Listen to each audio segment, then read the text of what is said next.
Hello friends, welcome to துரன் academy. Very good evening to all. இன்னைக்கு நம்ம இந்த live டெஸ்ட்டில் 10th சோசியல் புக்கில் எக்கனாமிக்கில் கவர் ஆகக்கூடிய ஒரு லெசன் என்ன அப்படின்னா, அரசாங்கமும் வரிகளும். அதுலேருந்து ஒரு 30 ஒர்த்தான கொஷினுக்கு உண்டான லைவ் டெஸ்ட்டை தான் நம்ம வந்து பார்க்க போகிறோம். சரிங்களா? அரசாங்கம் வரிகளும் பொதுவாகவே வந்து பார்த்தோன்னா இந்த டாபிக் ரொம்ப ரொம்ப முக்கியமானது. ஆனால் இதில் ஜிஎஸ்டியை பற்றின தகவல் வந்து பார்த்தோன்னா கொடுத்துருக்க மாட்டாங்க. ஓகேவா?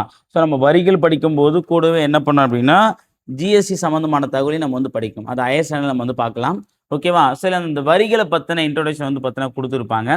அதுலேருந்து ஒரு 30 கொஷின். ஏன்னா அது கொஞ்சம் சின்ன லெசன் அப்படின்றதுனால அதில் 50 கொஷின் எடுக்கிறத விட 30 கொஷின் எடுத்தால் தான் கரெக்டாக இருக்கும். ஏன்னா வாட் இஸ் வாட்னு எடுக்கிறத விட கொஞ்சம் நம்ம வந்து டெப்த்தாக எடுக்கிற மாதிரி தான் பிளான் பண்ணியிருக்கோம்.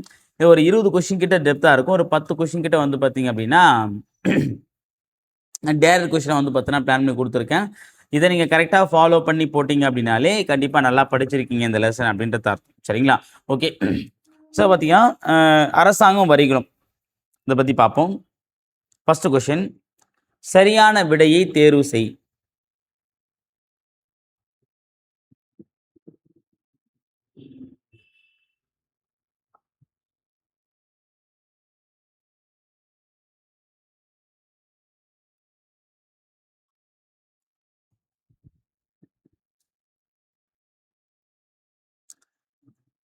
ஸோ அதுக்கு ஆன்சர் வந்து பார்த்தீங்கன்னா ஆன்சர் ஆப்ஷன் டி. அதாவது கூற்று 2, 2வது கூற்று மட்டும் தான் சரிப்பா. ஃபர்ஸ்ட் கூற்று வந்து தப்பு. ஆக்சுவலாக வந்து பார்த்தீங்கன்னா, இந்திய பங்கு மற்றும் பரிவர்த்தனை வாரியம் செபி மற்றும் இந்திய போட்டி ஆணையம் சிசிஐ போன்ற பல்வேறு முகவர்கள் மத்திய அரசு மூலமாக, அதாவது இது எல்லாமே சென்ட்ரல் கவர்மெண்ட் தான். ஆனால் என்ன பண்ணுறாங்க அப்படின்னா, சென்ட்ரல் கவர்மெண்ட் வந்து யார் மூலம் பண்ணுறாங்க? ஆர்பிஐ மூலமாக தான் அதை பண்ணுறாங்க. சரிங்களா? ஸோ இப்போ ஆன்சர் வந்து பார்த்தீங்கன்னா இங்கே ஆர்பின்னு வந்திருக்கும். இது தப்பாக வந்ததுனால இது ஆன்சர் தப்பு. கூற்று 1 தவறு, 2 வந்து சரி. கொஸ்டின் நம்பர் 2, இந்தியாவில் முதலாக வருமான வரி டேஷாம் ஆண்டு யாரால் அறிமுகப்படுத்தப்பட்டது?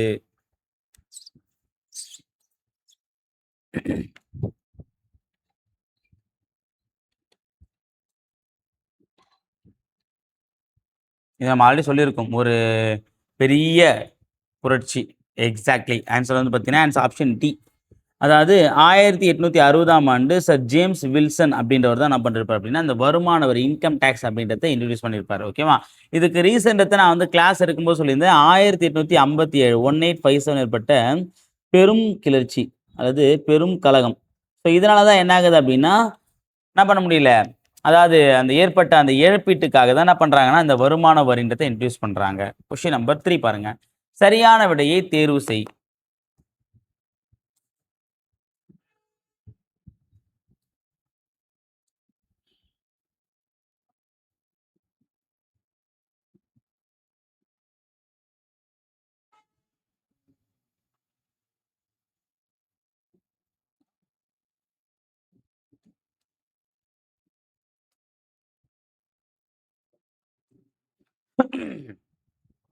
இதுக்கு ஆன்சர் வந்து பார்த்தீங்கன்னா, ஆக்சுவலாக வந்து பார்த்தா 2மே வந்து தவறு தான். கூற்று 1ம் தவறு, 2ம் தவறு. என்னன்னா, பணத்தின் அளிப்பு, வட்டி வீதம், பணவீக்கம் மற்றும் அந்நிய செலாவணி ஆகியவற்றை மத்திய அரசு மூலமாக, நான் ஆக்சுவலாக சொல்லியிருந்தேன் இது 3மே வந்து ஆர்பிஐ மூலமாக தான் கண்ட்ரோல் பண்ணுறாங்க. இதை வச்சு ஆர்பிஐ நோட்டில் கொஸ்டின் கேட்கலான்றத நான் லைவ் கிளாஸ்லேயே சொல்லியிருப்பேன். இதன் வீதங்களின் அதிக ஏற்ற இறக்கங்களை களைவதே மைய அரசின் முக்கிய நோக்கமாகும். இதுவும் வந்து பார்த்தீங்கன்னா மைய அரசு வராது, ஆர்பிஐ தான் வரணும். ஓகே. அப்போ 2மே என்ன கொடுத்துருக்காங்க அப்படின்னா, மத்திய அரசும் கொடுத்துருக்கேன். So answer option D. அடுத்த கொஸ்டின் நம்பர் 4 பாருங்க.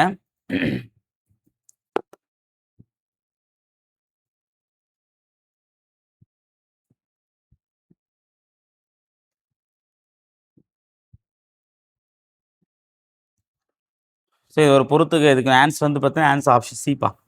வருமான வரின்றது நேர்முக வரி, ஆயத்தறி வந்து மறைமுக வரி, வேட்ன்றது வந்து பார்த்தீங்கன்னா மதிப்பு கூட்டு வரி. ஜிஎஸ்டின்றது ஜூலை 1, 2017 தான் கொண்டு வந்தாங்க. ரொம்ப ஈஸியான ஆப்ஷன் தான். அடுத்து பாருங்க, ஜேஎஸ் மில்லின் கருத்தின் சரியானதை தேர்வு செய்க.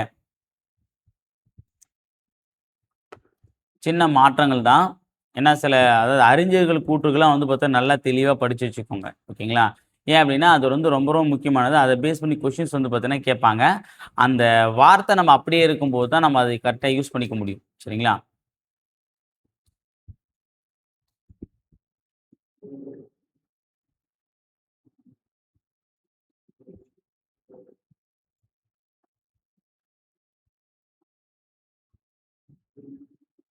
இதுக்கு ஆன்சர் வந்து பார்த்தீங்க அப்படின்னா ஆன்சர் ஆப்ஷன் டி. யார் மீது வரி விதிக்கப்படுகிறதோ அவரே அவ்வரியை செலுத்துவதாகும். ஓகேவா? இதான் அவருடைய கூற்று. கரெக்டுங்களா? அடுத்து பாருங்க, நேர்முறை சொல்லியிருப்பாரு. 6வது கேள்வி, தவறான விடையை தேர்வு செய்.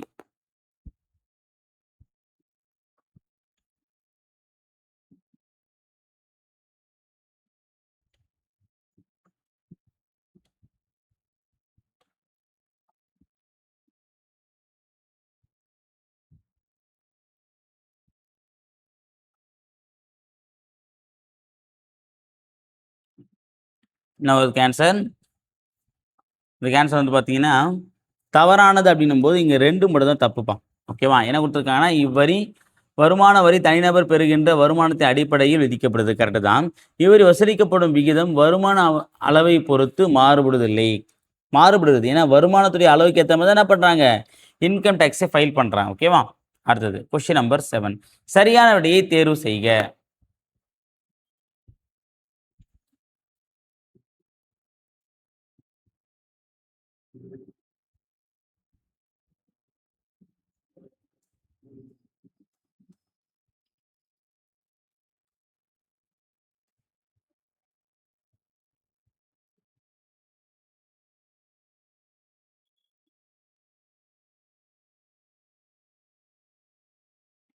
இதுக்கு என்ன ஆன்சர்? ஸோ ஆன்சர் வந்து பார்த்தீங்கன்னா ஆன்சர் ஆப்ஷன் ஏ. 1 மட்டும் தான் சரிப்பா. 2வது வந்து பார்த்தீங்கன்னா தப்பு. ஏன் அப்படின்னா, அதாவது வரிகள் உயர்த்துவதற்கான அரசாங்கத்தின் திறன், நிதி திறன் இது நம்ம ஆல்ரெடி சொல்லியிருக்கோம். செலவானது வரி வருவாயை விட குறைவாக இருக்கும்போது கிடையாது. ஆக்சுவலா வந்து அதிகமாக இருக்கும்போது. ஓகேவா? அடுத்தது கொஸ்டின் நம்பர் 8. மக்கள் வருமானம் அதிகரித்தால் தானாகவே அதிக வரி வருவாயை செலுத்தும் வகையில் வரி அமைப்பு வடிவமைக்கப்பட வேண்டும். இது என்ன விதி வரும்?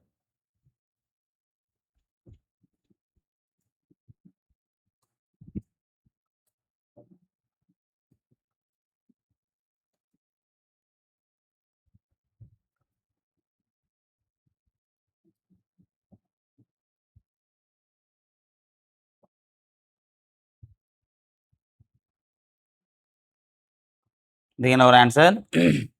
உற்பத்தி திறன் மற்றும் நெகிழ்ச்சி வரி. ஓகேங்களா? அடுத்து கொஸ்டின் நம்பர் 9. சரியான விடையை தேர்வு செய்.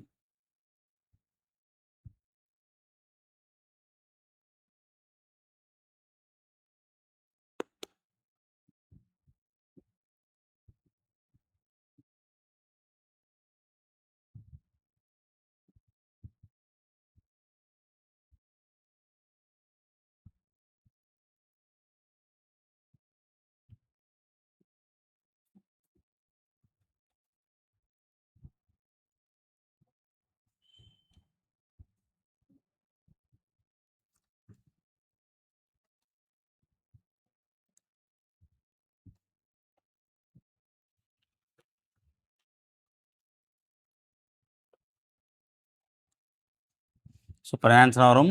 ஆன்சர் ஆப்ஷன் ஏப்பா. ஓகே. சரியான விடையினும் போது வந்து பார்த்தோன்னா, ஃபர்ஸ்ட் வந்து 3மே 4மே சரிதான். இங்கே மட்டும் என்ன அப்படின்னா, சொத்துக்களுக்கான வரி மாநில அரசாங்கத்தால் கிடையாது. ஓகேவா? அதாவது உள்ளூர் அரசாங்கம் அல்லது கிராமம் இதாக வரும். சரிங்களா? ஏன்னா நம்ம வந்து பார்த்தோன்னா, இந்த சொத்து வரிலாம் என்ன பண்ணுவோம்? பஞ்சாயத்து தான் கட்டுவாங்க. சரியா? அடுத்தது 10வது கேள்வி பாருங்க. ஒவ்வொரு வரி செலுத்துவோரும் ஒரு வருடத்தில் எவ்வளவு வரித்தொகையை அரசாங்கத்திற்கு செலுத்த வேண்டும் என்பதை கணக்கிட ஒவ்வொரு அரசாங்கமும் வரி முறையை முன்கூட்டியே அறிவிக்க வேண்டும் என்பதை பற்றி கூறும் விதி எது?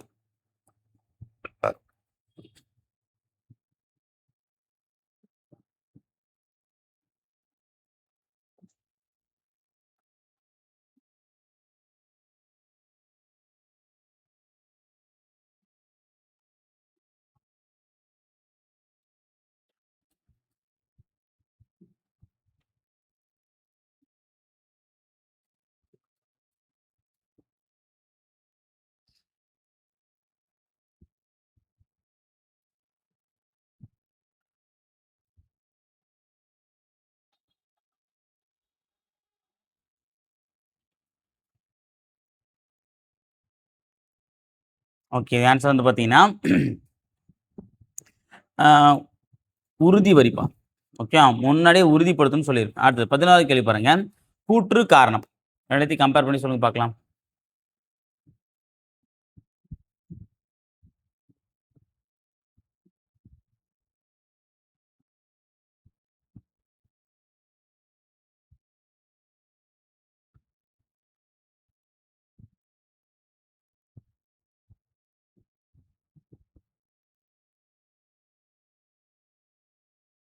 இதுக்கு என்ன ஒரு ஆன்சர்?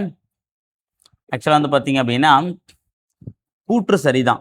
ஆனா காரணம் வந்து பார்த்தீங்கன்னா தப்பு. ஓகேவா? என்ன அப்படின்னா, ஜிஎஸ்டி என்பது தனிநபரிடமும், பிரிக்கப்படாத குடும்பத்திலும் மற்றும் நிறுவனத்திலும் விதிக்கப்பட்டு வசூலிக்கப்படுறது. குடும்ப சம்பந்தமான வரியே கிடையாது. இது வந்து பார்த்தீங்க அப்படின்னா, நிறுவனம் மற்றும் தொழில் சம்பந்தமான வரி தான். ஓகேங்களா? ஏன்னா அதிலேயே இருக்க கூட்ஸ் அண்ட் சர்வீஸ் டேக்ஸ் தான் வரும். ஓகேவா? அடுத்தது பாருங்க. சமத்துவ விதி பற்றி தவறான விடையை தேர்வு செய்.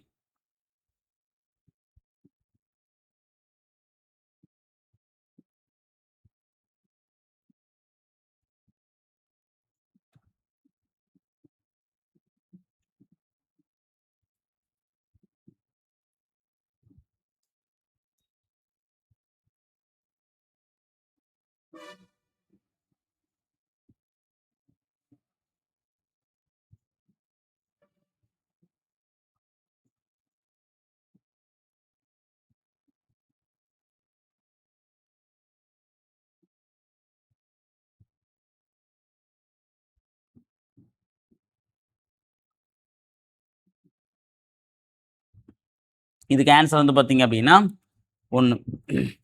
ஓகேவா? தவறான விடை அப்படின்னும்போது பார்த்தீங்கன்னா, வரி ஒரு கட்டாய கட்டணம் என்பதால், வரி முறையை வடிவமைப்பதில் சமத்துவம் என்பது முதன்மை இல்லை. ஓகேவா? கட்டாயமானது. இப்ப கட்டாயமா நம்ம வரிய வசூல் பண்றோம் அப்படின்னா, கண்டிப்பா சமத்துவம்னு ஒண்ணு இருந்தா தான் அது கன்டின்யூ ஆகும். ஓகே. இல்லன்னா வந்து விவாதத்துக்கு உட்பட்டுரும். சரியா? ஸோ அப்ப சமத்துவமா சமத்துவமா வரிய நம்ம விதிக்கும்போது மட்டும் தான், அது என்ன பண்ண முடியும்? எந்த விதமான தடங்கல் இல்லாம நம்ம வந்து பார்த்தீங்கன்னா, வரிய வசூல் பண்ண முடியும். ஓகேங்களா? பணக்காரருக்கு அதிகமான வரியும், ஏழைகளுக்கு குறைவான வரின்றது தான் சமத்துவம்ன்றது. சரியா? அடுத்தது 13வது கேள்வி. தொழில் வரி விதிப்பது யார்?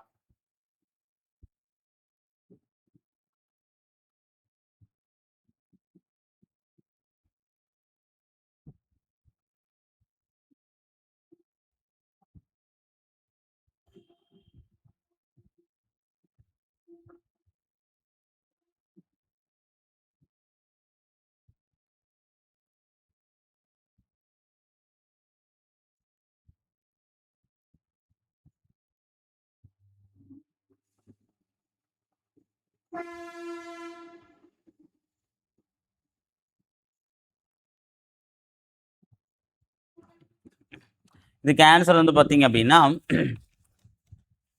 மத்திய மற்றும் மாநில அரசு. அடுத்தது 14வது கேள்வி. கீழ்க்கண்டவற்றில் மாறுபட்ட வரி எது? ஆட் மேன் அவுட்ல கேட்பாங்க அப்படின்னு நான் சொல்லியிருப்பேன். அந்த நேர்முக வரியும், மறைமுக வரியும் படிச்சுக்கோங்க. அது வந்து கண்டிப்பா கேட்கறதுக்கான வாய்ப்புகள் நெறைய இருக்குன்றத நான் சொல்லியிருப்பேன்.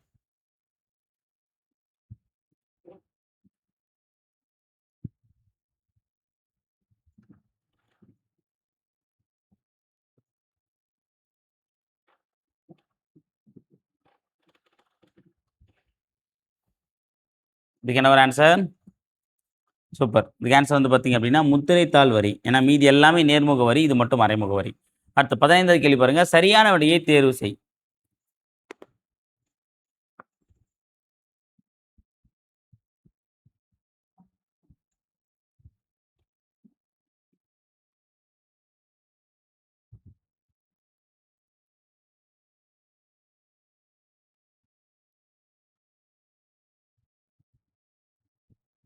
இதுக்கு ஆன்சர் வந்து பார்த்தீங்க அப்படின்னா, 2 சரிப்பா. 1 வந்து தப்பு. ஓகேவா? ஏன் அப்படின்னா, அதிக வருமானம் உடையவர்கள் ஏழைகளை விட அரசாங்கத்திற்கு அதிக வரி செலுத்தக்கூடிய வகையில் இந்தியாவின் வரி வசூலிக்கப்படுவதில்லை. வசூலிக்கப்படுகிறது. கரெக்ட்டுங்களா? அதிக வருமானவர்கள் ஏழைகளை விட அரசாங்கத்திற்கான அதிக வரி செலுத்த வேண்டிய வகையில் தான் என்ன பண்றாங்க? ஏழைய விட பணக்காரங்க அதிகமா வரிய செலுத்தணும். அதான் வந்து கான்செப்ட். அப்போ 1 மட்டும் தான் தப்பு. ஓகேவா? ஏன் அப்படின்னா, வசூலிக்கப்படுகிறதுன்னு வரணும். அடுத்தது. சரியான விடையை தேர்வு செய்.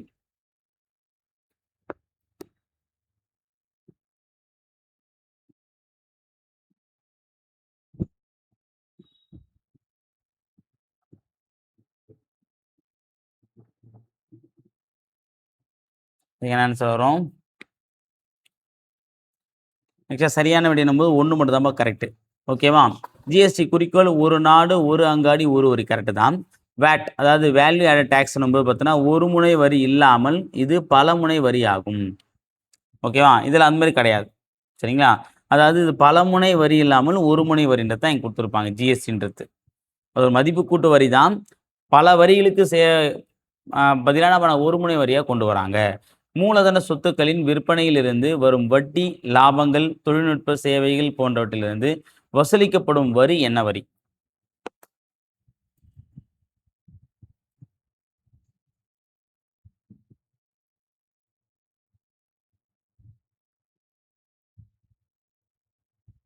இதுக்கு ஆன்சர் வந்து பார்த்தீங்க அப்படின்னா, நிறுவன வரி. Answer option D.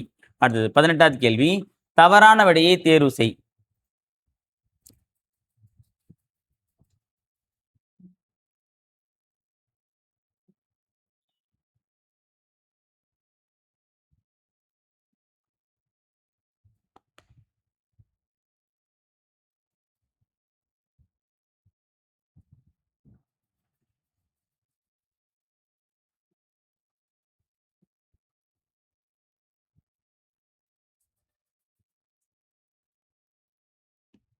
இதுக்கு ஆன்சர் வந்து பார்த்தீங்க அப்படின்னா, தவறான விடையை தேர்வு செய் அப்படின்னும்போது, இதுல தவறானதுன்னு பார்த்தீங்க அப்படின்னா, 3ம் தவறுப்பா. ஓகேவா? மறைமுக வரியில் வரியை செலுத்துபவர், வரி சுமப்பவர் அல்ல. கரெக்ட்டுங்களா? அல்லன்னு வரணும். கரெக்ட்டு தானே? மறைமுக வரியில வந்து பார்த்தீங்கன்னா, இப்ப ஜிஎஸ்டின்றது நான் வந்து எக்ஸாம்பிளே சொல்லியிருப்பேன் கிளாஸ் நடத்தும்போது. ஒருத்தர்ட்டருந்து வாங்கி தான் கட்டணும்போது, அவங்க மேல தான் என்ன பண்ணுவாங்க, அந்த வரிய வந்து செலுத்துவாங்க. கஸ்டமர் மேல தான் போகும். சரியா? அடுத்து 19வது கேள்வி. கூற்று காரணம். கூற்று பார்த்தீங்கன்னா, வளர்ச்சிக் கொள்கைகளின் அரசாங்கத்தின் பங்கு எதிரிகளிடமிருந்து மக்களை பாதுகாப்பது இராணுவத்தின் அத்தியாவசிய பணியாக கருதப்படுகிறது. காரணம் அப்படின்னு பார்த்தீங்கன்னா, பாதுகாப்பு படைகள் உருவாக்குவதற்கும், பராமரிப்பதற்கும் மாநில அரசாங்கமே பொறுப்பாகும். ஆக்சுவலா இத படிக்கும்போதே நீங்க ஆன்ஸர வந்து கண்டுபிடிச்சுட்டு இருப்பீங்க. ஓகேவா? ஏன்னா, பாதுகாப்புத்துறை அப்படின்னு வந்தாலே நான் என்ன சொல்லியிருக்கேன் அப்படின்னா, அது மத்திய அரசுடைய கண்ட்ரோல்ல தான் வரும். ஆனா, இங்க மாநில அரசு வந்திருக்கு. ஓகேவா? ஆக்சுவலா கூற்று கரெக்ட்டு தான். ஆனா, காரணம் வந்து தப்பு. Answer option A. அடுத்து கொஸ்டின் நம்பர் 20. பண்டங்கள் மற்றும் பணிகள் வரி இந்திய பாராளுமன்றத்தில் எந்த ஆண்டு நிறைவேற்றப்பட்டது? இது ஒரு அரைத பழசான ஒரு கொஸ்டினா இருந்தாலும், கொஞ்சம் ஸ்ட்ரக் ஆனீங்க அப்படின்னா, கண்டிப்பா தப்பான ஆன்ஸர் தான் போடும். என்னடா இது கூட ஆன்ஸர் தப்பா போட்டுருவோமா அப்படின்னு யோசிச்சு தப்பா தான் போடும்.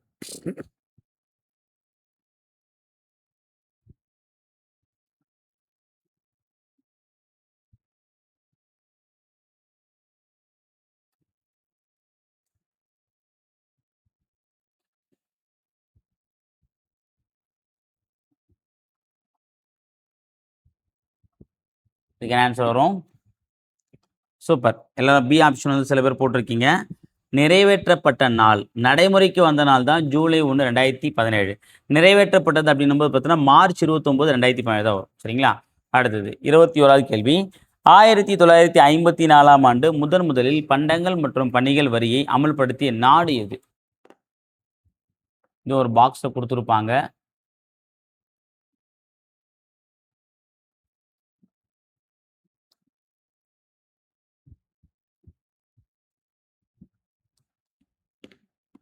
இதுதான் ஒரு ஆன்சர். சூப்பர். எந்த நாடுப்பா அது? பிரான்ஸ். அடுத்தது 22. கீழ்க்கண்டவற்றில் இந்தியாவில் விதிக்கப்படுகின்ற நேர்முக வரிகளில் மிக முக்கியமான வரி எது?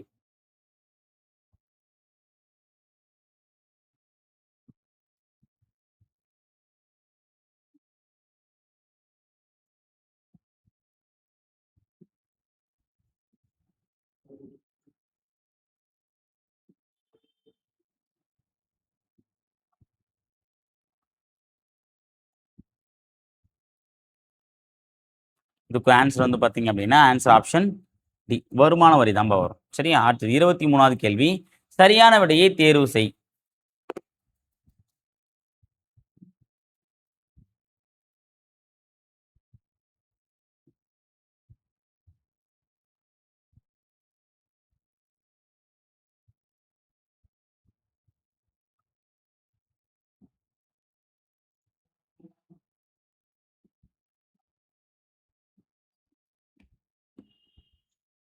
23வது கேள்வி. இதுக்கு ஆன்சர் வந்து பார்த்தீங்க அப்படின்னா,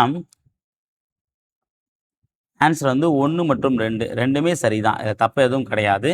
ரெண்டுமே சரிதான் கொடுத்துருக்கேன். அடுத்தது 24வது கேள்வி பாருங்க. வரி ஏய்ப்பு நடவடிக்கைகளில் சேர்க்கப்படாதவை எது?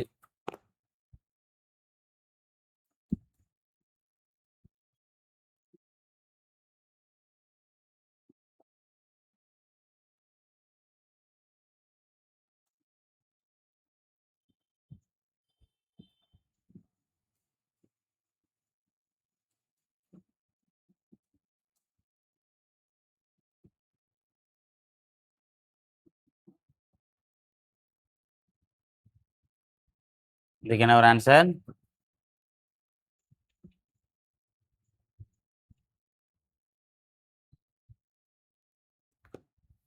இதுக்கு ஆன்சர் வந்து பார்த்தீங்க அப்படின்னா, ஆக்சுவலா வந்து இது எல்லாமே கரெக்ட்டு தான். ஆனா டி மட்டும் வந்து கடல் கடந்து கணக்குகள் விவரங்களை மறைத்தல், மறைச்சு வைக்கிறது. ஓகேவா? அது வந்து வராது. ஏன்னா இங்க மறைத்தலும் வரணும். ஆனா இங்க காண்பித்தல் வந்திருக்கு. இது மட்டும் தான் தப்பு. அடுத்து 25 பாருங்க. நேரடி வரி தொடர்பாக பின்வரும் கூற்றுகளில் எது சரியானது அல்ல?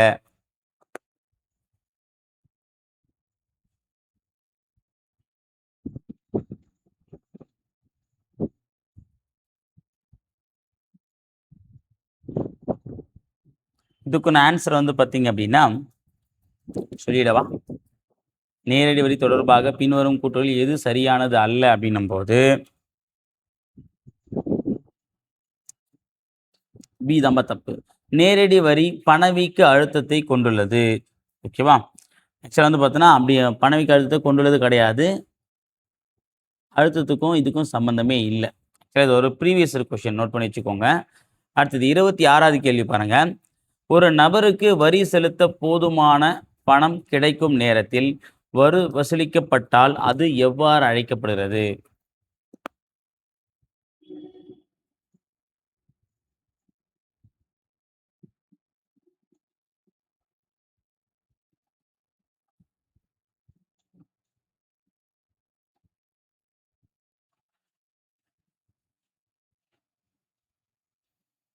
இதுக்கான ஆன்சர் வந்து பார்த்தீங்க அப்படின்னா,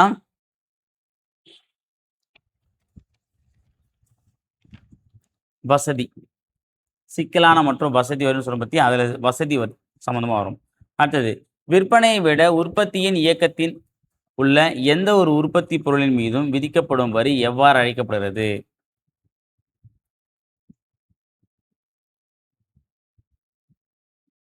இயக்கத்தின் அப்படின்னாலே கண்டிப்பா நீங்க கண்டுபிடிச்சுட்டு இருப்பீங்க. என்ன அப்படின்னா, சுங்கத்தீர்வை வரி தான்பா. அடுத்தது 28வது கேள்வி. சரியான விடையை தேர்வு செய்.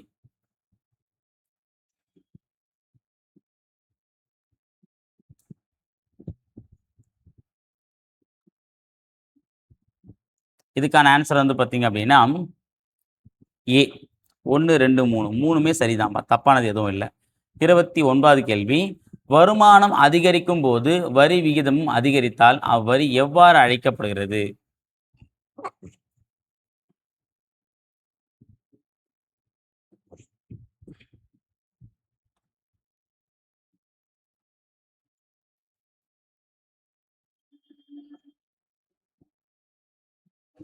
வருமானம் அதிகரிக்கும் போது வரி விகிதம் அதிகரிச்சா என்ன சொல்லுவாங்க அது? வளர் விகித வரி. ஓகேங்களா? அடுத்தது லாஸ்ட் கேள்வி. மாநில பண்டங்கள் மற்றும் பணிகள் வரி உள்ளடங்கிய வரிகளை தேர்வு செய்க. எஸ்ஜிஎஸ்டி சம்பந்தமா இதெல்லாம் வரும்.